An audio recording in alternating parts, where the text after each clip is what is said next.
Meetup.com is the company known for organizing Howard Dean's presidential campaign in 2004. As an organization that helps other people create organizations, Meetup has been instrumental in setting up local groups for everything from protests to gardening clubs.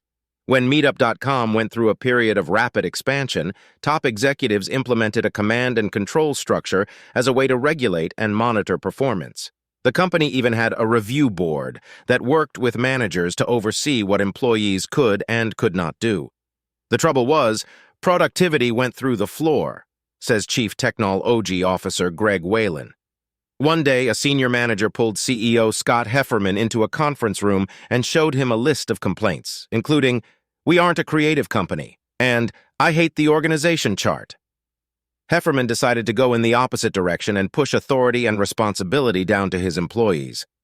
Now, Meetup's employees have almost total freedom to select the projects they work on and how and when they accomplish them. With the authority and responsibility for setting priorities and making decisions, employee creativity soared. In addition, many people began working harder than ever before. "We got more done in 6 weeks than in 6 months last year," said Heiferman.